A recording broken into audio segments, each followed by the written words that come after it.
में से बात कर रहा था। हाँ बोलिए बोलिए। सर एक ईवीएम के ऊपर सर ये चुनाव में एक प्रेस कॉन्फ्रेंस की है चेन्नई में, उसके ऊपर आपका एक शॉर्ट इंटरव्यू होना था सर।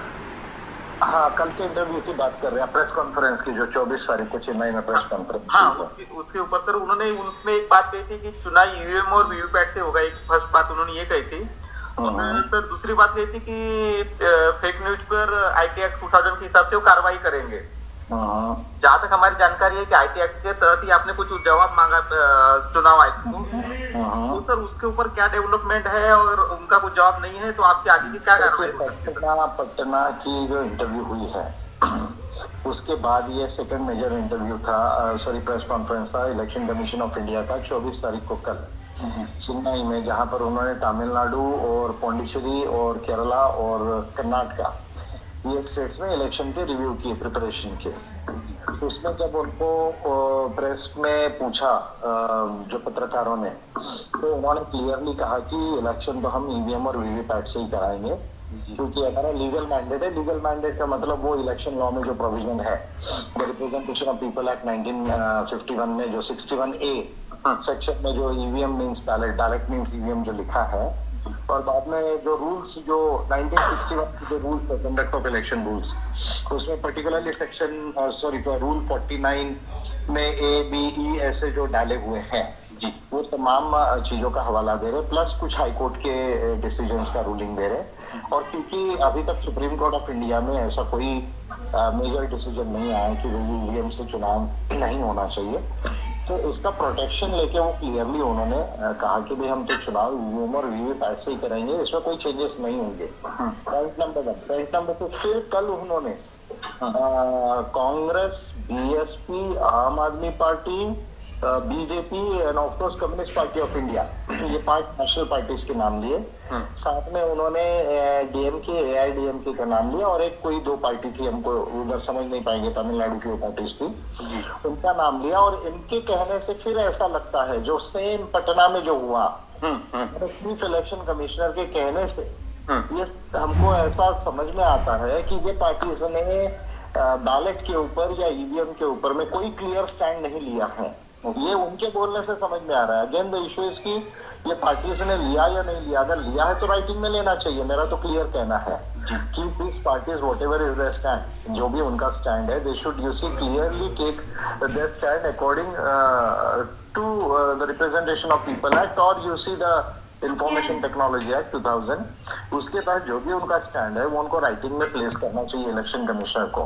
तो उन्होंने शायद ऐसा प्रतीत होता है कि उन्होंने ऐसा कोई क्लियर स्टैंड नहीं लिया है, इनके कहने से लग रहा है। तो सेम वो इशू है। तीसरी बात जो है, जो आपने कुछ फेक न्यूज की बात की है ना जी, तो हाँ, तो वो उन्होंने कहा कि भाई जो ये प्रचार चल रहे हैं सब अलग अलग तरह के इलेक्शन को लेकर, जो भी दुष्प्रचार उनके कहने से फेक न्यूज़ है, तो उस पर हम आईटी एक्ट का सेक्शन 69 एंड 79(3) के तहत जो उसको रोका जाता है इस तरह की न्यूज को, वो नहीं है, और जरूरत पड़ती है तो आईटीसी को भी हम रिवोक करेंगे, ऐसा उन्होंने थ्रेट भी दिया चीफ इलेक्शन कमिश्नर। लेकिन आईटी एक्ट 2000 ये न्यूज को रोकने के लिए चीफ इलेक्शन कमिश्नर के जुबान पर आईटी एक्ट का उल्लेख, मेरी जो पिटीशन है पार्टी की तरफ से जो 23 जनवरी, 29 जनवरी और 8 फरवरी की, उसके बाद और जो हमने एक आगे जो लीगल प्रोसीजर कर ली है, जो शायद इस वीक में कुछ न्यूज आ जाएगी उसकी, तो वो जो आगे के एडवांस जो लीगल प्रोसीजर है वो इस वीक में मुझे ऐसा लगता है कि कुछ ना कुछ उसका न्यूज आएगा, तो मैं आपसे शेयर करूंगा। क्योंकि मैंने 13 तारीख को जो प्रेस कॉन्फ्रेंस की थी, तो मैंने 15 दिन का वक्त मांगा था कि 15 दिन में मेजर डेवलपमेंट कुछ होगा तो मैं बताऊंगा जी। तो आईटी एक्ट 2000 का उल्लेख तो इनके जुबान पर आ रहा है, पर ये चीफ इलेक्शन कमिश्नर को ये मालूम नहीं कि ये कंप्यूटर है और आईटी एक्ट पूरे ईवीएम पर और वीवीपैट और सिंबल लोडिंग यूनिट पर अप्लाई होता है, या उनको मालूम है और वो जानबूझ के उसको छुपा रहे हैं। क्योंकि जो 52 जो सर्टिफिकेशन है, लाइसेंसेस है, एग्रीमेंट्स है, डॉक्यूमेंट्स है, ऑडिट ट्रेल एंड लॉग्स है, electronic safety procedures and practices, जो मैंने 52 पॉइंट्स, जो 52 डॉक्यूमेंट्स मांगे एक्चुअली उनको, ऐसे भी क्वेश्चन आंसर नहीं मांगे हैं। तो ये जो 52 जो मैंने इनको जो डॉक्यूमेंट्स मांगे, और इसमें अभी 4 और मैंने उसमें नई चीजें जोड़ी हैं, तो ये चीजें उनके पास में नहीं है ऐसा डायरेक्टली प्रतीत होता है, और उसको वो कवर अप कर रहे हैं। But he is very much aware about the information technology act 2000, but it is very surprising that he is not aware about he is not aware about the you see law that which applies to the EVM and symbol loading unit and VVPAT. This Information Technology Act 2000 ये तो clearly apply होता है ये तीनों मशीनों को, और उसका एक भी डॉक्यूमेंट सर्टिफिकेशन उनके पास नहीं है, तो उसको वो कवर अप कर रहे हैं, उसको हाइड कर रहे हैं, ऐसा लगता है उनके देखने से, हाव भाव से, बोलने से। और हर बार मैंने देखा पटना में भी और कल भी, नहीं अभी फ्लाइट कैच करनी है, फ्लाइट कैच करनी है। अरे भाई आप जब प्रिपरेशन को आए 2 दिन है और जब आप प्रेस कॉन्फ्रेंस फेस कर रहे हैं तो 1-1.5 घंटा निकाल के फेस कीजिए ना, क्यों फ्लाइट देख रहे हैं आप, फ्लाइट जा पकड़ना है, फ्लाइट पकड़ना है बोल के, यानी किसी तरह से वो इवेड भी कर रहे हैं क्वेश्चंस को, ये भी नजर आता है। हाँ, वो क्वेश्चन को टालना चाह रहे हैं और सारे जवाब देना भी नहीं चाह रहे, अगर कोई पूछना चाह रहा है, और सबसे मिसलीड कर रहे हैं। सबसे इम्पोर्टेंट मिसलीडिंग।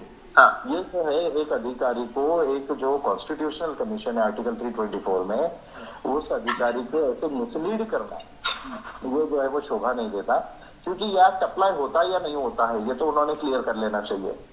मैं क्लियरली कह रहा हूँ कि EVM, VVPAT and symbol loading units they are computers, ठीक है, और इसलिए इंफॉर्मेशन टेक्नोलॉजी एक्ट का जो है उसको अप्लाई होता है, और उसी एक्ट के तहत ये जो एग्रीमेंट, लाइसेंसेस और सर्टिफिकेशंस या ऑडिट ट्रेल्स एंड लॉग्स या इलेक्ट्रॉनिक प्रोसीजर्स एंड प्रैक्टिसेस की जो मैं बात कर रहा हूँ, वो तमाम ईवीएम को, ईवीएम वोटिंग के पहले, वोटिंग के दिन और वोटिंग होने के बाद आखिरी वोट काउंटिंग होने तक, ये इसमें की जो वेरियस जो मैं चीजें कह रहा हूँ, 52 जो चीजें कह रहा हूँ, अभी तो 4 और ऐड कर लिया, अब तक 56, इस तरह से अब तक 56 की तरह मैंने 56 पॉइंट्स हो गए, 56 पॉइंट्स हुए हैं।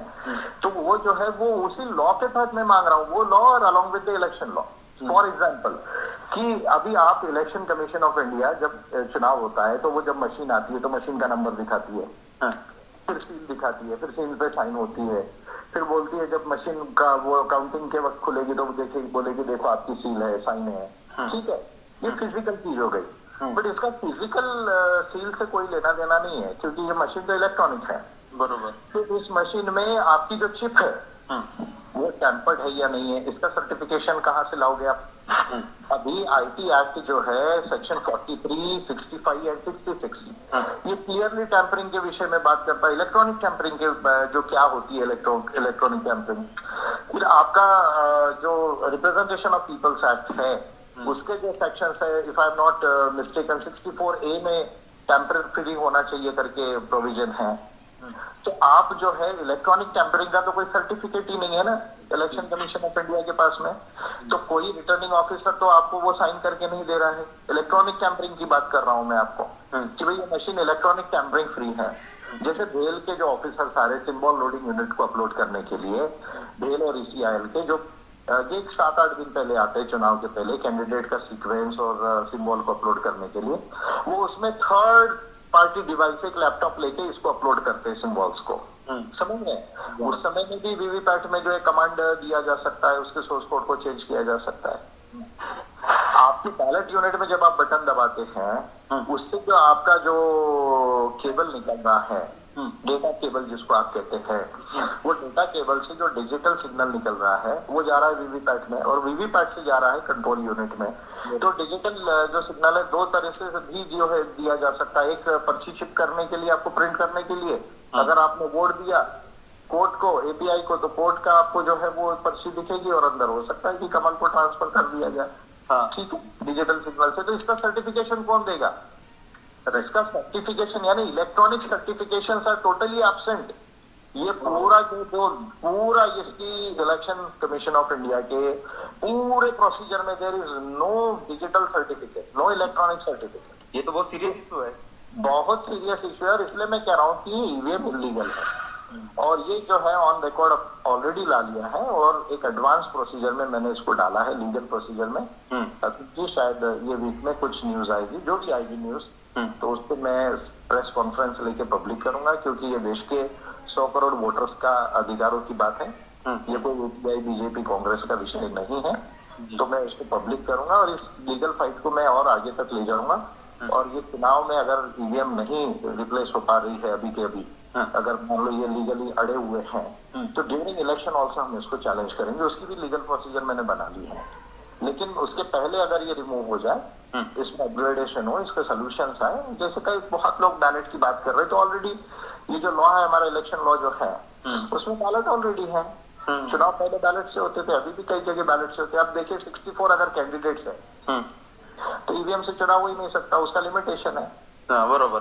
65 अगर कैंडिडेट हो गए तो बैलेट से ही करना है, बराबर। तो ऑलरेडी बैलेट जो है वो प्रोविजन में, अगर बैलेट से हो जाए तो सबसे अच्छा है। नहीं तो जो दूसरी बात कर रहे हैं लोग कि भाई चिट्ठी विट्ठी हमको मिल जाए हाथ में और फिर वो हम बॉक्स में डालें और वो काउंटिंग हो, उसके लिए भी वो तैयार नहीं हो रहे। पर मेरा ये कहना है कि जब मशीन ही इलीगल है तो इस मशीन से आप कोई भी मेथड से चुनाव कराओगे तो वो चुनाव लीगल नहीं हो पाएगा। तो that is the major issue कि ये मशीन लाई गई लेकिन ये लीगल ही नहीं है under this two laws, information technology act 2000 and the conduct of election rules 1961 and the representation of people act 1951। तो लेट अस सी अभी जो है एक अपनी जो लीगल स्टेप हमने ली है उसको लेके क्या डेवलपमेंट होता है वो हम देखेंगे। और बाकी आंदोलन जितने भी चल रहे हैं देश में, जिस भी फॉर्म में चल रहे हैं, उनको तो हमारा सपोर्ट है ही है। पर हमने भी अपना जो पार्टी के एजेंडे में इस बार इलेक्शन एजेंडे में जो 80 पॉइंट की हमारी पॉलिसी गारंटीज है उसके साथ में ईवीएम एक मेजर हमारा इश्यू रहेगा। ओके, ठीक है। आपका जब भी ये लीगल का मैटर आगे बढ़ता है तो उसके लिए हम वापस आपसे जरूर कनेक्ट करेंगे सर। थैंक यू सर, ये छोटा इंटरव्यू देने के लिए आपका। Thank you Atul ji, thank you. आपने जो है वो बहुत इंपॉर्टेंट है वॉइस इंटरव्यू लिया और ये लोगों के लिए जितने जल्दी और बड़े पैमाने पे ब्रॉडकास्ट होगा तो मैं समझता हूँ कि उतना ज्यादा क्लैरिटी और आएगी। थैंक यू अतुल जी। हाँ, थैंक यू।